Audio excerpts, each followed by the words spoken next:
the important contributions and the unique challenges faced by LGBTQ entrepreneurs across the US. And there's a lot of ground that we're going to cover in our panel discussion today. So I'll kick us off by presenting some key data points to help set the stage for that discussion. So first of all, you can find some key data points in our recently released fact sheet. And just in the future, if you're interested in finding out more, please take a look at our research website at AEO. We have so much there. We have research reports, we have interactive dashboards that give people access to all kinds of business data. And we are very keen on hearing what you all would like to see in terms of data. So given all of the talent here, I'd love to hear your thoughts on new research opportunities and talk about ways that we can improve our research and our features. So again, if you have any questions as well throughout the chat, please, if you have questions throughout the webinar, please put them in the chat and we'll address them later in the Q&A. So the main takeaways of this presentation are, first of all, to talk about the really substantial contributions of LGBTQ plus entrepreneurs, the growing importance of entrepreneurship in this community, and why it matters for building a more inclusive economy. I'll give an overview of the landscape of LGBTQ entrepreneurship, and I'll show that there are still significant challenges and gaps, and how we need better data to understand and address those gaps. And I'll also show how greater LGBTQ rights and non-discrimination policies are critical for creating a vibrant business community. So first, I'll just start with some context on the LGBTQ plus community. So first, what do we know about the population in terms of data? So many studies point to a steady growth of LGBTQ plus identification over the last decade. So here is a recent analysis showing the growth in lesbian, gay, and bisexual identities in the population over time using different data sources. Today, an estimated 8% of the population, or 20 million adults, identify as lesbian, gay, or bisexual. And over 1% of the population, or about 2 million adults, identify as transgender. And here is another way to look at the growing significance of LGBT identities. So here we see trends in LGBT identities over time from the National Health Interview Survey. And what you can see here is a really sharp increase from 2013 to 2021. And then we also see that LGBT identification is especially pronounced among younger generations, so among these lower cohorts to the left. And this really emphasizes the importance of this large and growing identity. And because younger adults are more likely to be identifying LGBTQ+, this suggests that opportunities to support LGBTQ+ entrepreneurs will only grow in the future. And I also want to highlight that this research shows an upward trend in LGBT identification, but this really reflects a variety of factors. So first, a generational shift in openness and acceptance of diverse sexual orientations. It reflects things like greater awareness and education, as well as advances in policy and LGBTQ rights that lead to greater comfort in coming out. And then other things as simple as how we ask questions about sexual orientation and gender identity in surveys are getting us better data and better population estimates. So willingness to report LGBTQ in a survey seems to be increasing, but it's also important to keep in mind that this willingness to report can also vary across settings and workplaces, for example. And so a lot of experts would say that surveys still do not accurately represent the population, and we're working on improvements. And this applies as well, as we'll see shortly, to business data. And the bottom line is that we're getting more, getting more data is more important because this is such an important group, and we want to better understand and better reach this group with business support services. And so support for LGBTQ rights has increased dramatically over time. Just in the last 25 years, social movements led by LGBTQ people have led to the decriminalization of homosexuality in 2003, depathologization of being transgender by the APA in 2013, the right to marry for same-sex couples in 2015, and changes in non-discrimination policies. And all of these policy changes and social movements in turn have contributed to a more inclusive environment. So here we see that majorities in every state support LGBTQ protections, and this applies across party affiliations as well. But there are still no federal laws providing broad non-discrimination protections for LGBTQ Americans, and many states lack such protections. And so we often think that we're moving along in one direction, but the ACLU has shown that there are many more laws right now oppressing LGBTQ people than ever before. And so we're seeing state legislatures attack every aspect of LGBTQ rights, especially for transgender youth and youth in general. For example, the ability to use the restroom and access healthcare, Likewise, we have these laws that are now banning even the discussion of queerness in schools, which is obviously harmful to all kids. And then it also means that many LGBTQ parents have children who can't even speak about their families in school. And so debates also continue about whether businesses should be allowed to refuse to serve LGBTQ people based on the business owner's religious beliefs. So this legal context really matters for LGBTQ entrepreneurs too. And before diving into these implications for businesses, I'll describe the general business landscape. And so first, just a quick context on data. So unfortunately, data on LGBTQ entrepreneurship is limited. And that's because a lot of the key representative surveys that we use to develop population estimates, including census data, do not include sexual orientation or gender identity questions. Although research is moving on a good path, and we'll continue to advocate for better data in the future. But for now, we have a few key sources. So first is the Small Business Credit Survey, which is a critical source of information on LGBTQ entrepreneurship. And this is really a call to action for researchers focused on entrepreneurship to work on collecting this data. But still, we don't have information here on subgroups, so I won't be able to report on that. And then we don't have access to public microdata. And this also covers only employer businesses, which is an important caveat, because we know that over 90% of all businesses have no employees. And those without employees are disproportionately underserved. And so it's important to continue to push for better data on the full landscape of entrepreneurship. And now research by StartOut and their State of LGBTQ plus entrepreneurship reports are really a triumph in research on equity in the LGBTQ plus business community.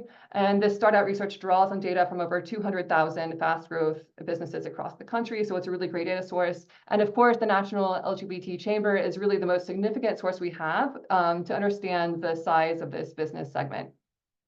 So first, just a quick overview of some key demographics. So first, here's a chart showing LGBTQ entrepreneurs and other entrepreneurs by age. And as you might expect, given the population data, LGBTQ entrepreneurs are also significantly younger. And this will shape many of the challenges and opportunities for support, but also suggests a very promising future for LGBTQ entrepreneurship. And if we would look at firm age, the difference is even more striking. So first, LGBTQ businesses are much younger and almost half are less than 6 years old. If you look at like the modal distribution, like most of the other businesses are over 21 years old, so much more established.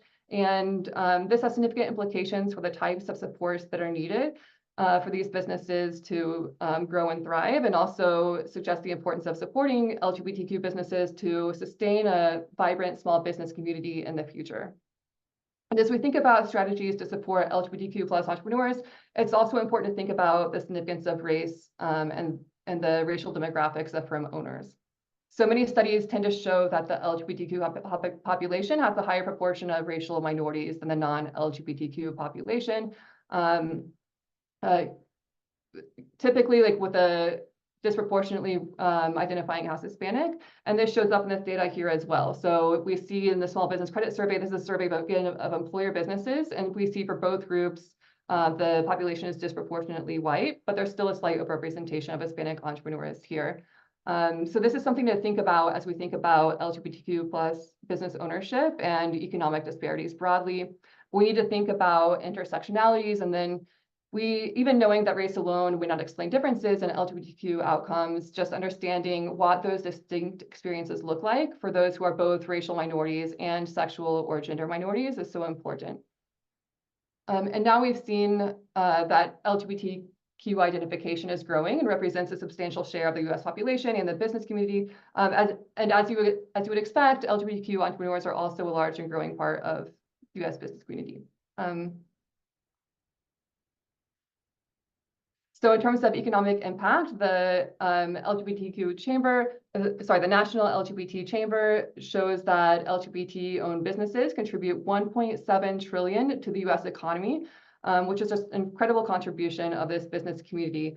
And again, this may reflect a slight underrepresentation of the true impact.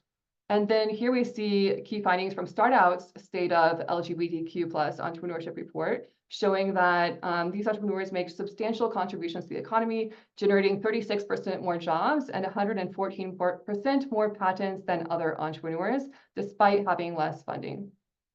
And I'm also thrilled to share or to highlight an important finding from AEO's recent report on self-employment, led by my colleague Chelsea Maxwell. AEO fielded a survey of the self-employed population last year and found that the self-employed LGBTQ respondents were overrepresented, suggesting that entrepreneurship is an important part of the LGBT community and can play an important role in economic mobility. Of course, it's impossible to make these population estimates with certainty, but this finding is also consistent with other research suggesting that the self-employment rate is higher for LGBTQ plus people, as well as qualitative findings suggesting that entrepreneurship is a critical pathway to creating opportunities for underserved groups. And as more surveys begin to incorporate SOGI questions, one of our priorities is to better understand the role of self-employment and fostering the economic inclusion of the LGBTQ plus community. And so for all these reasons, we can say that LGBTQ plus entrepreneurship is growing in importance. So what's the challenge? And so one key challenge is the policy environment and a need for a comprehensive non-discrimination policies. So here are maps showing the geographic distribution of LGBTQ plus businesses versus other businesses. And what do you notice when you look at the map? So one thing that I notice is that overall, there are more businesses in the US South and on the West Coast, and especially in the Atlantic South and in near Texas. But that's also, but then comparing the two groups, we see a concentration in the West Coast for LGBTQ plus businesses and a greater relative concentration in the South for other businesses.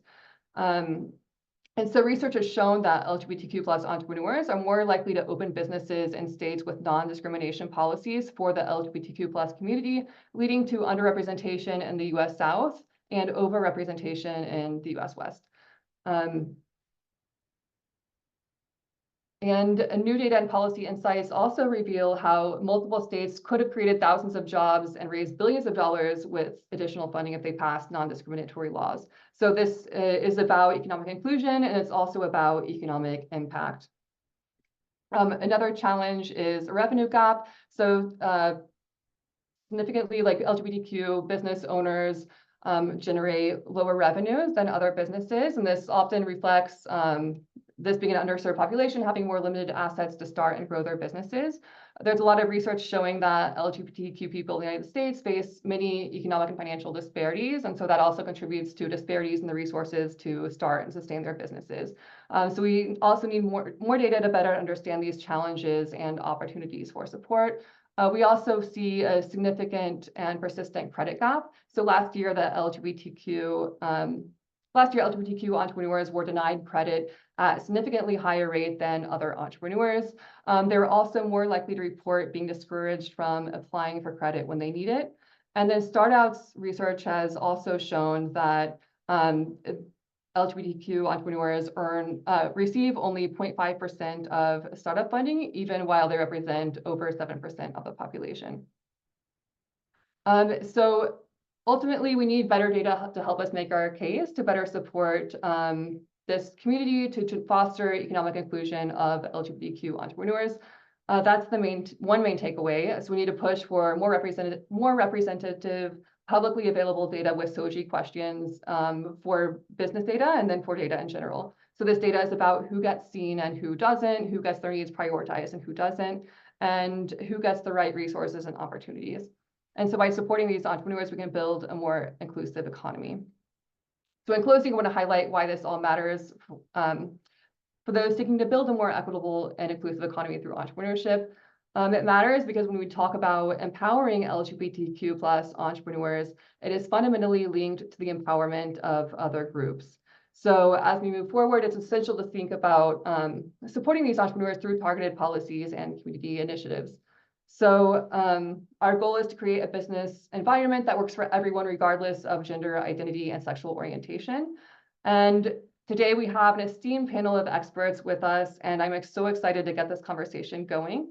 It is my pleasure to introduce our incredible panel moderator, Dr. Nii Kortelai-Korte, who will guide us through this important discussion. Dr. Nii Kortelai-Korte is a political journalist, Pepperdine University professor, Pepperdine University professor and a prominent convener in the fields of dialogue and social change.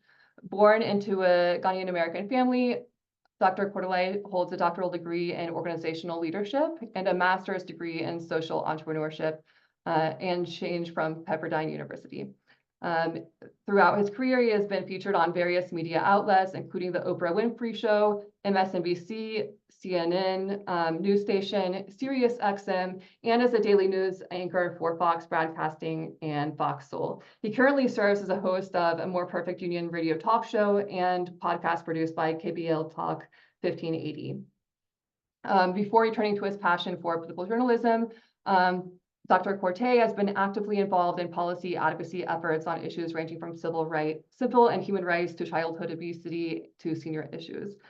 These experiences have been foundational to his distinctive approach to political journalism, where he aspires to humanize leaders, listens for teachable moments, cautionary tales, and challenges underlying assumptions. Dr. Corte, it is an absolute honor to have you here to guide our discussion. I turn the floor over to you. Well, thank you so much, Lori, and hello, everybody. Thank you for joining this very important webinar. We're all connected to the value of equity and opportunity for all. I also want to give a shout out to your CEO, Natalie Madeira Cofield, whose work in the field has been outstanding, and I'm really excited about all the things you all are about to do with your organization. Let's go ahead and cut to the conversation. I want to welcome our distinguished panelists that are going to be joining us for a robust conversation. Waverly Deutsch, advisor to Wiseheart Advisory. Waverly, I want to give you about a minute to introduce yourself, and then Tarek Perkins, the director of programs for StartOut, I want to give you the same opportunity. Well, hello, Waverly? everybody, and thank you to the AEO for inviting me to participate in today's panel. I'm really excited to be here. So I spent 22 years at the University of Chicago Booth School of Business teaching entrepreneurship and coaching entrepreneurs. Prior to that, I was an entrepreneur and worked with high-growth entrepreneurial companies. So I have been in the entrepreneurship world for about 3 decades of my career.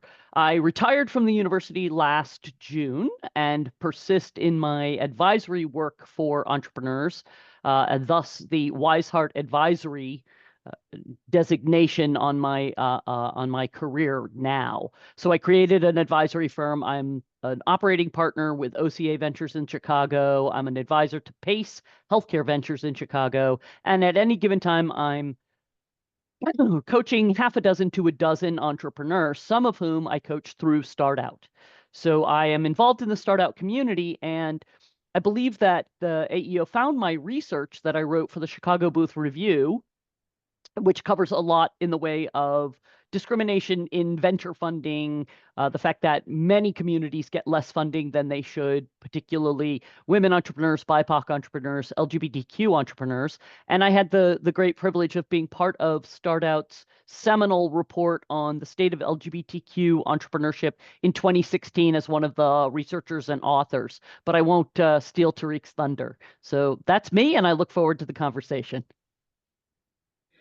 Well, thank you, Waverly. And Tariq, please, Hello. by all means, introduce yourself. Thank you, Nee. So my name is Tarek Perkins. I use he, him, his pronouns, and I am the director of programs at StartOut. It's such an honor to be a part of an amazing organization like StartOut that has been responsible for a lot of the research and data that has been presented today. As the director of programs, I am responsible for managing the team of amazing folks that deliver the direct services to the LGBTQ plus founder community that we serve. We have over 10,000 founders in our community. We provide direct services to around 1,000 founders and 500 at a high touch level every year. One of the things that we it is our mission at StartOut to ensure that every LGBTQ plus entrepreneur has the ability to achieve their economic dreams and to continue to make such a vast contribution to the economy. I'm really excited about this conference today and really excited to share some of the things that we've learned along the way and what we are seeing as the barriers as we try to build the capacity of our Q plus founders to continue to grow and succeed. Thank you so much for having me here today. Well, thank you so much for being here and for all that you do. And let's go ahead and jump into this conversation. And if it's a little noisy, I should probably share that I'm at the CNN presidential debate here in Atlanta, covering this today, wearing multiple hats.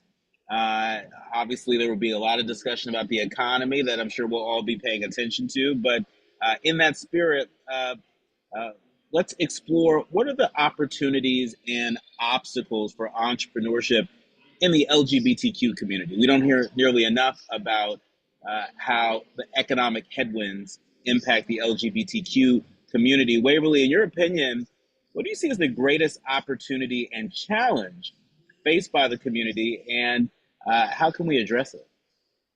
I think one of the big challenges in a community that is different from the majority of what you see out there is role models, right? So seeing visible role models who are successful LGBTQ entrepreneurs who have built big businesses, I think is a huge challenge, which also, of course, leads to an opportunity.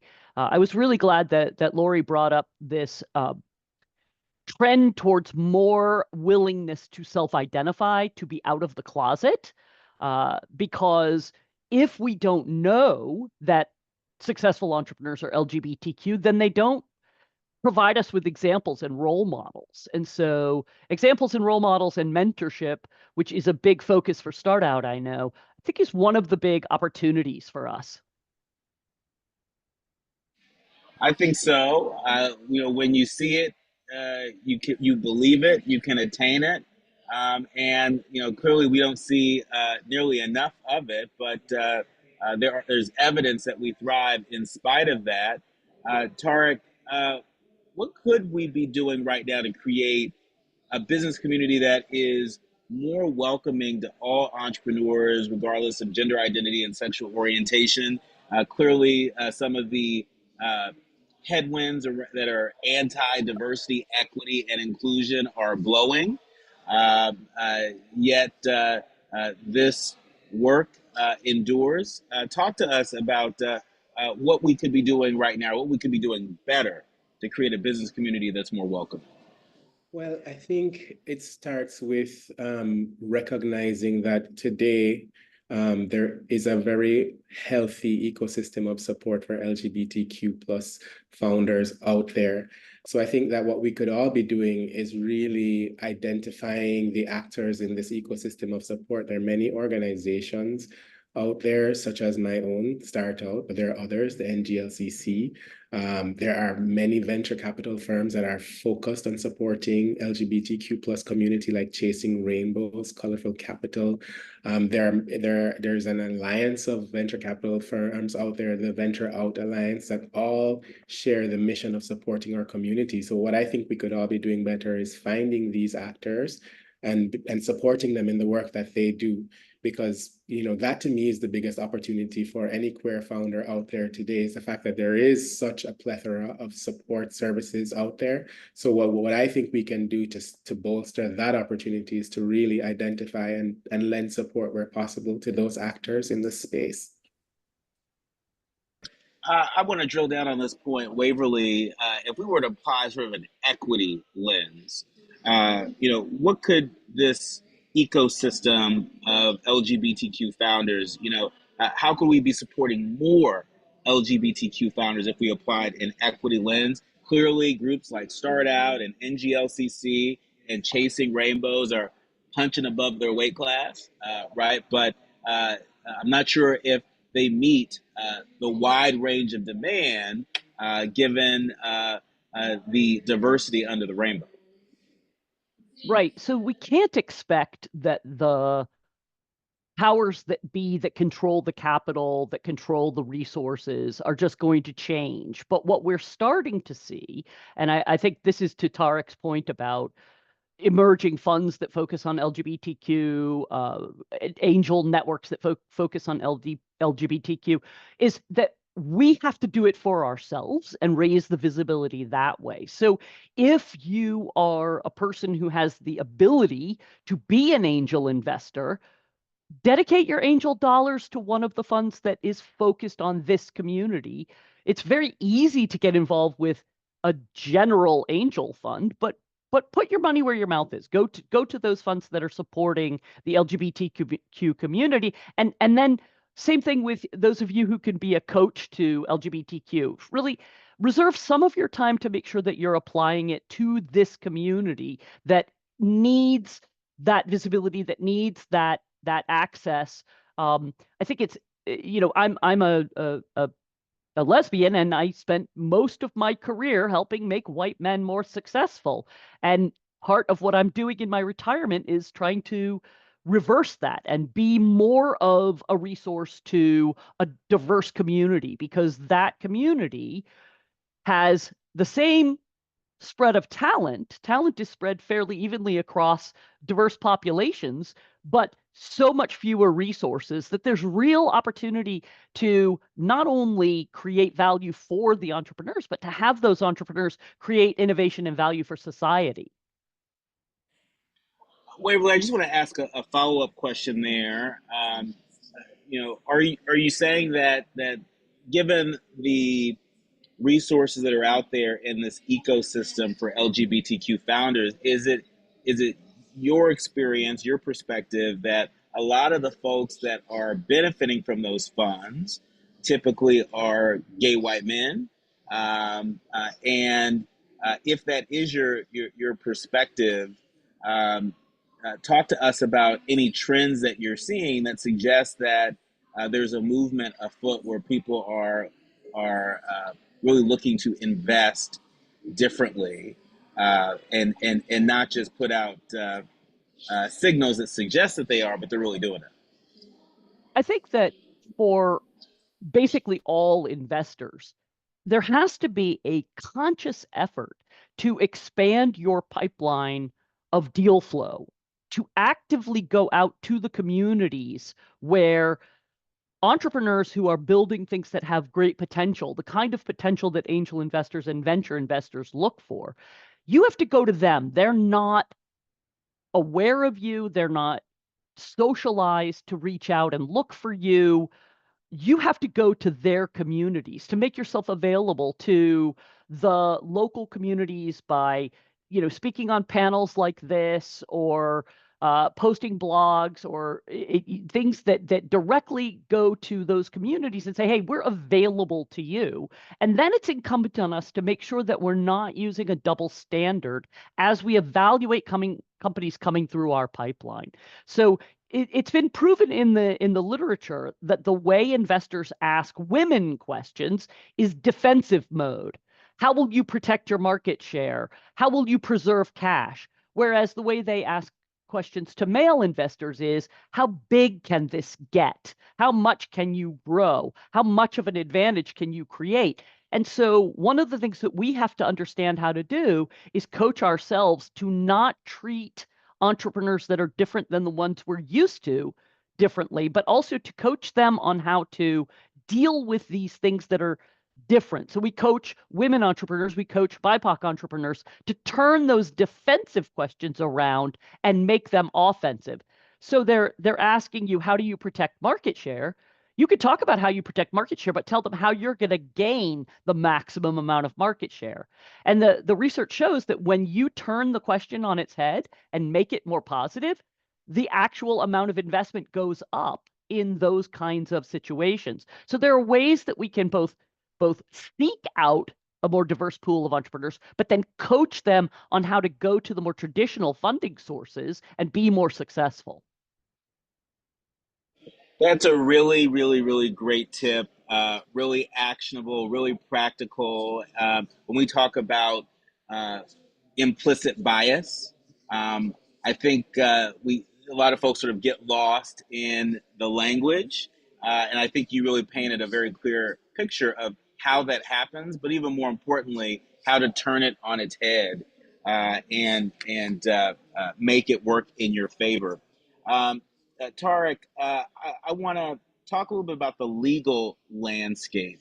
And we know that there are varying rights and protections for LGBTQ individuals across regions that affect the operation, that affect the growth potential of any LGBTQ owned business.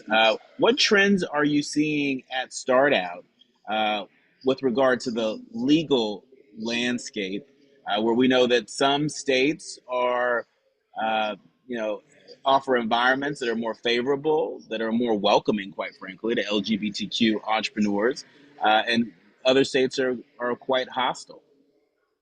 Absolutely. Well, I think Dr. Smith covered it at the head of the session with the presentation of our work from the LGBT state of the economy, where the data shows that Q plus founders are really much more likely to operate in states where it's safer.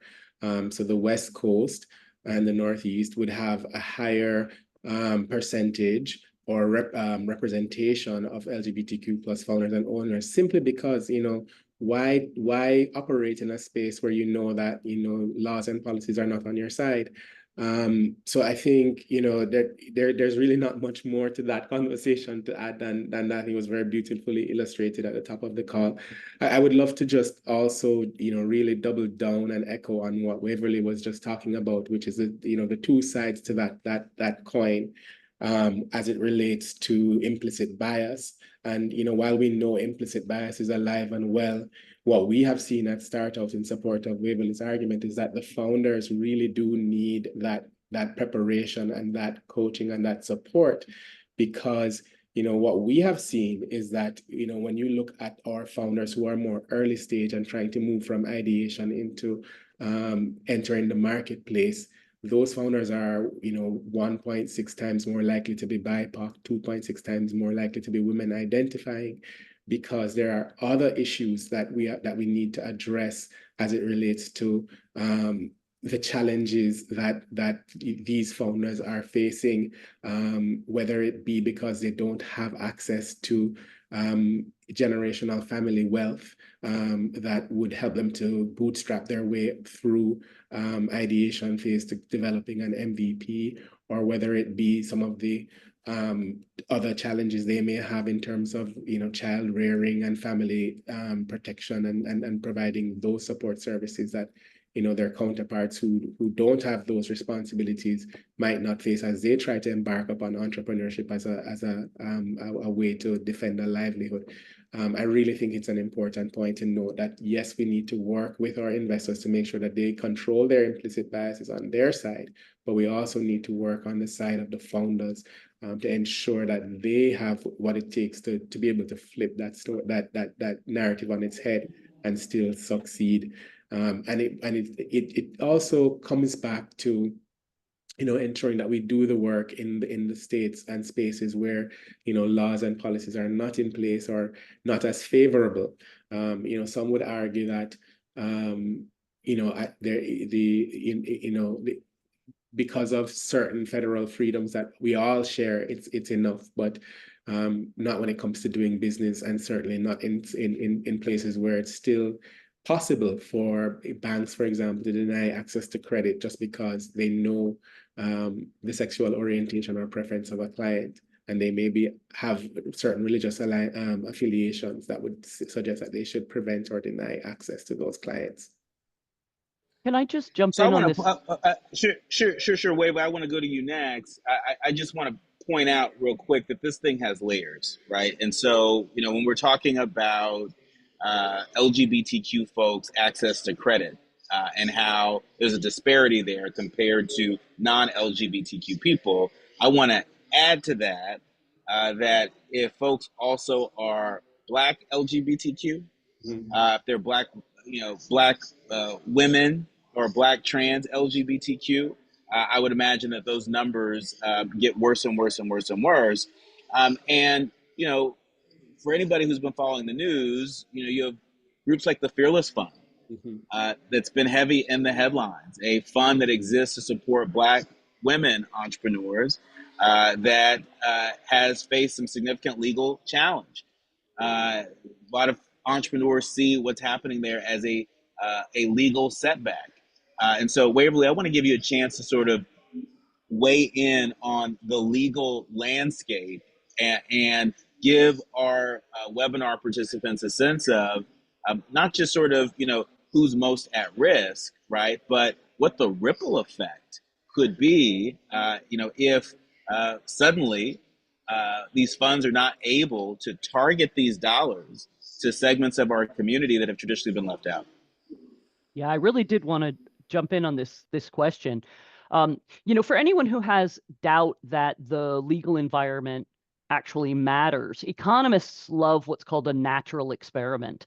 And when the Anti-Discrimination Act was enacted to apply to LGBTQ plus people, the ENDA Act, in 1980, it rolled out across the states over a period of years. So it rolled out from 1980 to about 2006, which provides economists with a natural experiment. And what you see is that the quality of startups in states with anti-discrimination laws goes up, and quality being how many jobs they produce, how long they survive, how innovative they are, how many patents they hold, how much venture capital they raise.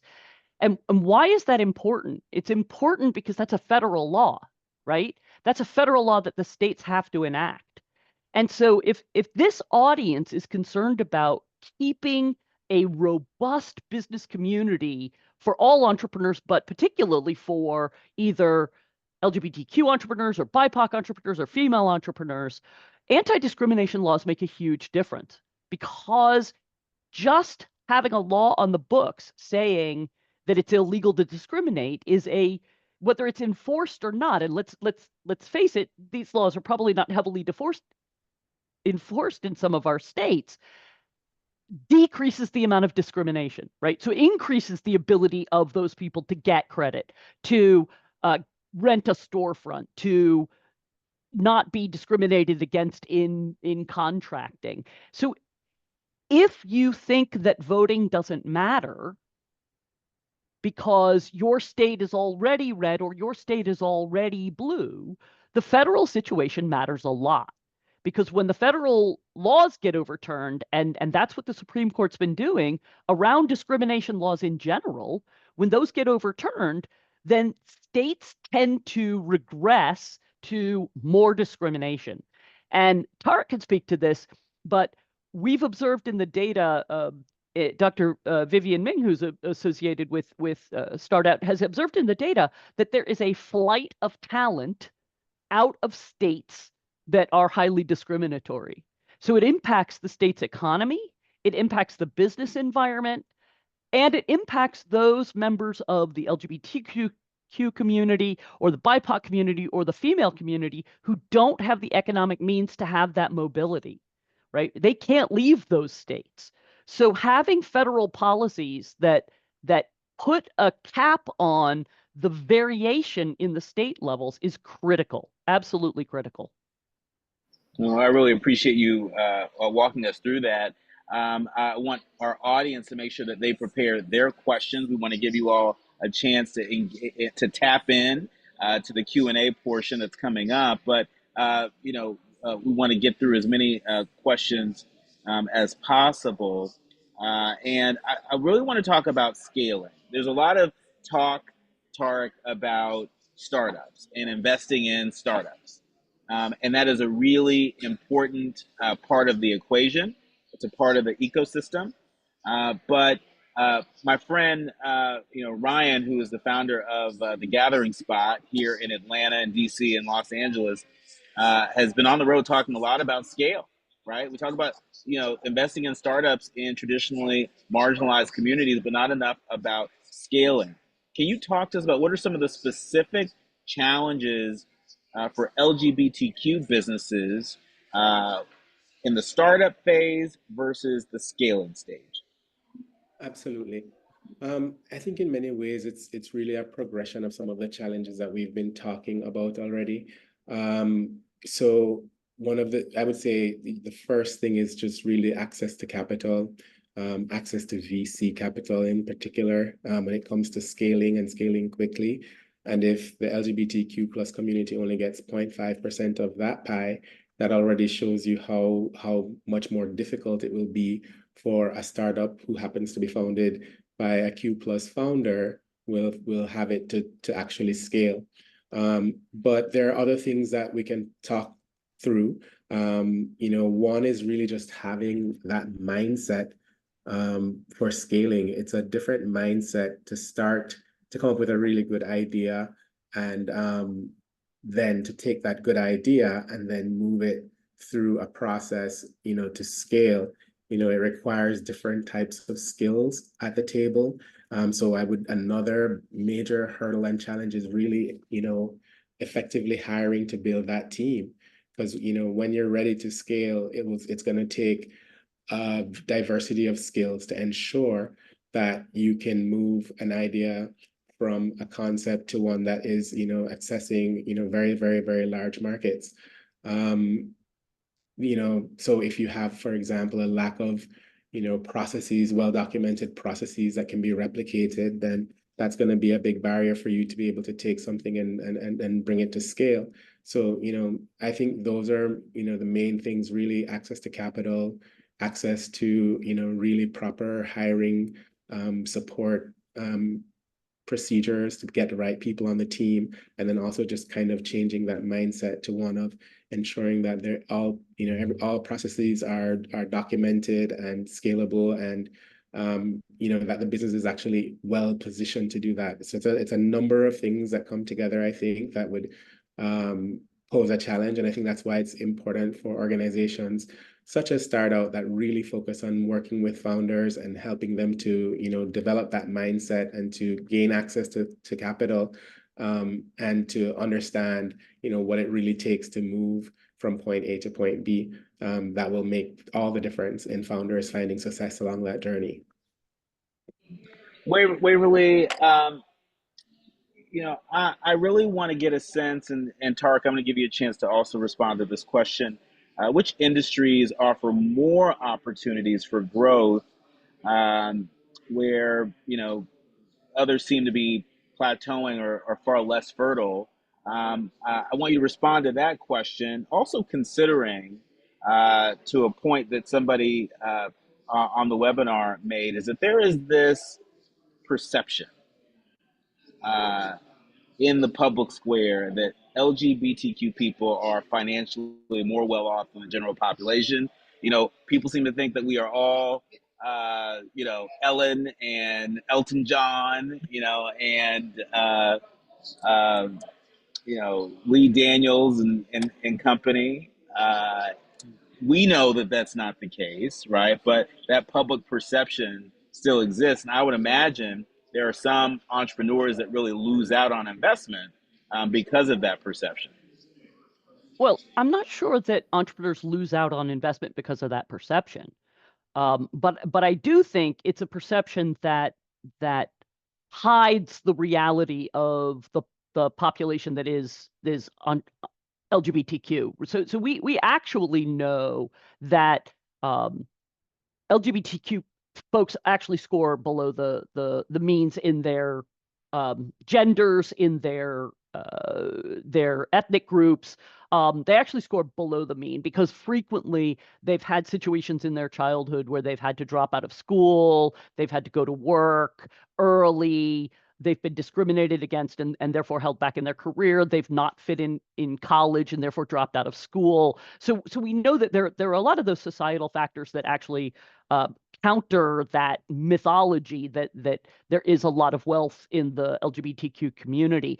And those factors exacerbate the problems that Tarek and I have been talking about. So if you drop out of college, you do not develop the same network of college educated peers that could go on to become angel investors, early customers, advisors, supporters of your businesses. You lose out on those education opportunities, to Tarek's point, that give you the vision of what a big company might look like. In fact, one of the things that I coach LGBTQ entrepreneurs, female entrepreneurs, BIPOC entrepreneurs on is thinking bigger, imagining the possibilities for their business ideas if capital is not the thing holding them back, because they are so aware of the capital constraints that they tend to think small. And this actually gets me into answering your second question or your first question, which was about industries. Very often, women entrepreneurs, LGBTQ entrepreneurs, BIPOC entrepreneurs start businesses that are low capital requirements because they think that's all they can attain. And so if you start a retail outlet, right, which is relatively low capital investment to, say, a scalable tech company, you're in a more competitive environment. There are lower barriers to entry. There are a lot more companies entering.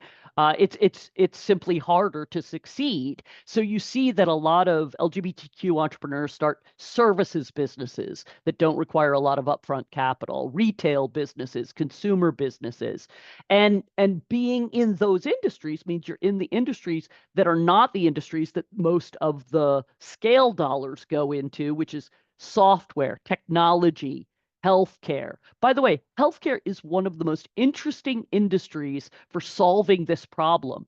Healthcare investors overinvest in women relative to traditional tech investors. They overinvest in LGBTQ people relative to traditional tech investors. Healthcare is a place where diversity is recognized as a fundamental part of the problem, right? We have this very diverse population that we have to take care of. And so diversity is a little bit more valued. And it's also a place where, because of the way the wage structure works, you have a lot more participants that are female, a lot more participants that are LGBTQ, a lot more participants that are people of color. So that seems to be one of the areas where the venture world is a little bit more diverse than you might expect.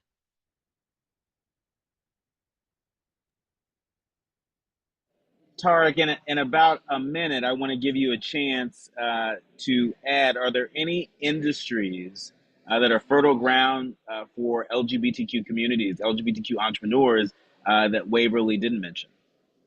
Absolutely.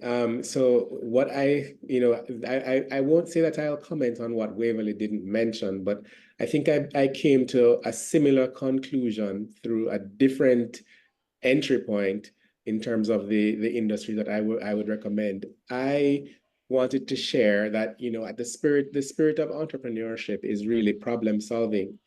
And the industries that have the most complex problems to solve are the ones that have social impact. So healthcare and education, for example. Um, Complex problems that are faced in these fields are fertile ground for entrepreneurship. And they're also, fertile ground for the employment of technology in solving the problems. The advent of AI opens many, many doors. And in the education space and the healthcare space, AI makes a whole lot of sense. So I think I was going to get to the same conclusion as Waverly, but through a different point of entry to say that this is where I think Q Plus founders should be looking in this day, the places with the most complex social problems. The more complex the problem, the more appetite and opportunity there is for a lucrative investment through technology to solve the problem and then obviously make a difference. It also allows you to find a space where you can, find your own lane, because that's what it is. You want to get into a place where your solution doesn't have, 1,000 competitors. You want to be in a space where you have a solution to a problem that's very complex, and there's not a whole lot of people who are thinking like you are. So I would say those sectors that solve big social complex problems like education and healthcare is where I would put my money. Well, thank you for that, Tarek, and thank you, Waverly. Thanks to everybody who is a part of this conversation. We want to give you a chance to tap in. And so as I tap out, I want to tap in the president and CEO of the Association for Enterprise Opportunity, my friend, Natalie Madeira Cofield, who is doing marvelous work. She's always been doing marvelous work. And so now it's just elevated with this fine organization, AEO. I want to thank Tarek and Waverly and I'm sure a very robust Q&A is coming up next. Natalie? Awesome. Thank you so much, Nikordalai. It is always a pleasure to have you moderate and to be a part of this space with you about advancing the needle around economic inclusion across the United States of America. I also want to thank our esteemed panelists, Tarek and Waverly. Thank you both for your insight. It is always important for us to hear from the communities represented on the day-to-day of how it feels, how it is experienced, and the opportunity that exists on the other side, helping to educate and highlight what needs to happen and what still needs to be done as we endeavor to reach equity and opportunity for all, which is actually the naming of this series. Dr. Quartai, I know you have to run, and thank you for representing and all that you do in your time in Atlanta. I am going to just take this moment again to play the video from a Congress member who has had an opportunity to serve as an advocate and an ambassador on behalf of the LGBTQ community across the country. And I'm very excited about being able to share her remarks and her consideration. And so as we prepare to present her video on behalf of AEO, I will bring it here. This video from Representative Davids. Hi, everyone. I'm Sharice Davids, and I represent Kansas's 3rd District in Congress. You know, Pride is really a time to honor the history and achievements of the LGBTQ plus community, to recognize the struggles that folks might still be facing, and then to reaffirm our commitment to equality for everyone. And as a part of the LGBTQ plus community myself, Pride certainly holds a special place in my heart. You know, I know firsthand the courage that it can take to live openly and authentically. This courage has driven some pretty monumental change in our society over the years. I also understand the unique challenges that that we can face, but also, despite these hurdles, the resilience and innovation that's displayed by our community is so inspiring. You know, in Congress, I have been working really hard to improve the LGBT plus communities' rights and access and really the livelihoods of folks. You know, I'm proud to have supported things like the Equality Act, which aims to provide explicit anti-discrimination protections for the LGBTQ plus folks across the country in some key areas of life, like employment and housing and education. And that legislation is absolutely crucial in ensuring that no one's facing discrimination simply because of who they are or who they love. And I've also been, you know, advocating for policies that promote inclusive economic growth, that support our small businesses, you know, particularly folks who are small business owners from underrepresented groups. You know, this includes making sure that folks have increased access to capital, making sure that there are mentorship programs and technical assistance, and that includes for LGBTQ plus entrepreneurs. Your support for initiatives like this actually plays such a vital role in breaking down some of the barriers that exist, that help do things like create opportunities for LGBTQ plus entrepreneurs, because it's so important to have those supportive voices. You know, by investing in LGBTQ plus entrepreneurs, our society is investing in more diverse and innovative economies and futures that are going to be more equitable. You know, the success stories from the LGBTQ plus community, from our entrepreneurs, serve as powerful reminders that when everyone has a fair chance to succeed, our communities, our economies, and frankly, our whole society benefits. Together, I look forward to us continuing to create a more inclusive and prosperous economy and future for everyone. Let's keep pushing forward and celebrating those successes and just addressing those challenges head on. I'll say thank you again, and I look forward to seeing you all. Wonderful. And again, thank you to our esteemed panelists. Thank you to Dr. Lori Smith, who is our Senior Research Associate at AEO, for her compelling conversation, her compelling research, and for the fact sheets that she produces on behalf of the Association for Enterprise Opportunity. Again, my name is Natalie Madeira-Cofield, President and CEO of the Association for Enterprise Opportunity, the voice for America.